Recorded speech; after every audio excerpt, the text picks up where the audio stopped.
All right, Houdel here, AJ Houday, Stripes and Coffee. We're just going to try to do a video conference call with Calladay. I know he's watching this, or going to be watching the game, but didn't get a chance to quite get all that set up. So my apologies, Calladay.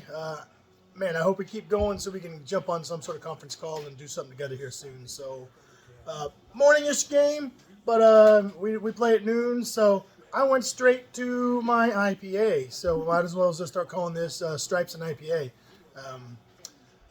Just no coffee today, just going straight to the hard stuff, and this is an exciting game. So AJ Houday, to start with you, what are your thoughts? Anything to contribute to how we see this game going, or just like how we got to this place in the first place and all that?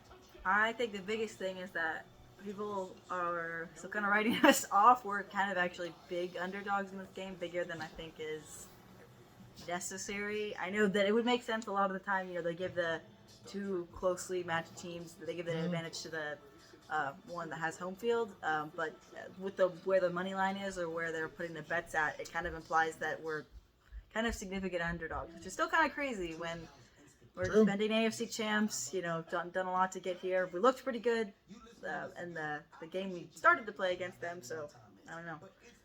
That's my biggest thought.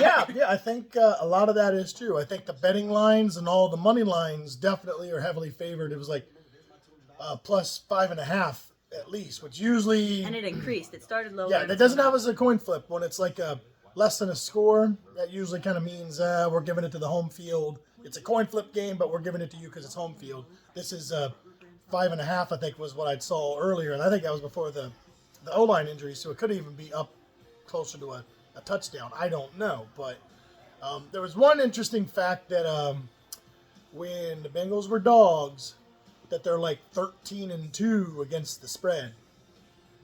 So meaning that like 5.5 points, they always cover. So 5.5, if we cover that, there we might win outright. So that's not like a 7-point dog, but we'll see. Now, it seems like the national analysts are definitely split. It seems like we've gotten quite a bit of love in the national analysts, but there's plenty to think. The Bills, they're a really good team, man. I don't want to downplay anything about them, but it just seems like they were crowned the Super Bowl winner before they even started, because they were a great team last year, and that great game, and if it would have only been different overtime rules, and then they got Von Miller and got better, so, but screw the Chiefs, who've done it multiple years in a row, making it to the AFC Championship game, into the Super Bowl, and screw the Bengals, who just won it last year and went to a Super Bowl. So, for whatever reason, that's where they've kind of placed them on this pedestal. And although they're a great team, and Josh Allen is a great quarterback, I'm kind of interested to see how he takes care of the football. I think he has a tendency to throw some inaccurate balls and some picks, or be loose. Plays hero ball, plays loose with the ball, doesn't keep two hands on it, and will drop that thing, get it stripped. So we have a defense that tends to make opportunities. And I'm going to say at this point is like when every game just seems to be like there's some big play by the defense, it's not luck anymore. It's like, yes, the ball can bounce either way, so there's some luck involved there, but luck is when action meets opportunity. So we're making these opportunities, and we take action and just make the play when it's there. And it just keeps happening over and over again. So I think that'll play a big factor into it. So now everyone's kind of knocking on our O-line, and we know the problem's there. So 3/5 of our O-line starters are out. So that's a problem. I think, maybe we could have got by with Adeniji, and he actually looked pretty good in that Bills game. He was doing all right. And we've seen him do all right at tackle. He wasn't good at guard last year, but I think him being at his native tackle, he'll be passable. Not good versus the Ravens, but he was good in the Ravens, I think that in the season-ending game, the last game, week 17 or 16th game, he was pretty good then and pretty good in the prior week. So him being bad during the Ravens playoff game, I at least have reason to believe he can play passable.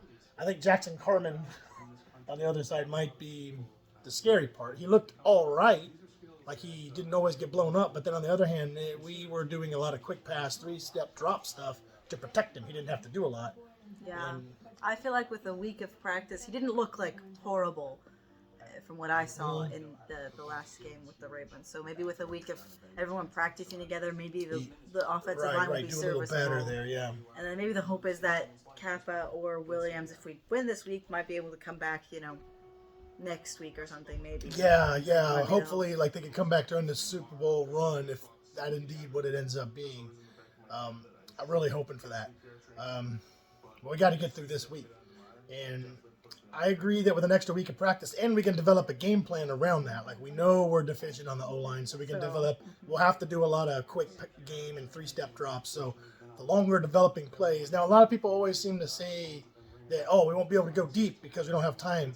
But I think you can still get the go balls on a three-step drop, just like 1, 2, 3, is he there? Then you're chucking it deep, and you can put some air under it, and it's just going to be perfect timing, which we know Joe Burrow can do, especially with Jamar Chase. No problem there. He's down there somewhere. He can get that off. It's the stuff we've been doing so much better at this year with the intermediate stuff and the five-step drops that take about several seconds for things to develop, not like 2.5 and the ball needs to be gone. So the Bills' front four have not been dominating since they lost Von Miller either. Everybody says, their defense is good too, but I don't know. It seemed like their corners have been a little leaky here as of late. Yeah, they're putting a lot on pressure on our offensive line, but that's what I've heard some people say that the Bills' defense stat-wise was really good, but they kind of tapered off towards the end of the season, and there was like the padding at the beginning when they were doing really good. Yeah, when they had Von Miller, so that he's a beast. But from there on, I mean, Miami with a third-string quarterback and a bunch of backups on their offensive line still put up like 30-something points. Now they got some takeaways and defensive scores and all that. And it was a divisional game, but still. And it was a divisional game, but I think we can compete in this game. So if our O-line can do just enough and let us do the things that we game plan for, because we're going to have a different game plan. We're fools to think that we won't with that offensive line, but we did it last year, and I think this offensive line, albeit bad, is a little better than last year. Joe Burrow's better than last year, and the weapons and the people around him more experienced and better than last year. The Bills, really good team, but can be prone to mistakes and pumped up a little bit, I believe. So, I don't know. I'm excited to find out. We're getting close to game time, so I think this might be a Stripes and IPA time to wrap it up. So, Hoodale out, Stripes and Coffee out, AJ Houday out. Calladay, sorry we didn't get you on, man. We'll see if we can make this work for the next one, because there's going to be a next one. I feel it in my bones, man. We came out looking strong in that other game, so. We were working it, so a lot of game left to play in that one. We might have lost, but we were looking good. So. I liked how it felt, and so I hope we come out like that today. Same here. So, all right, Stripes Coffee out.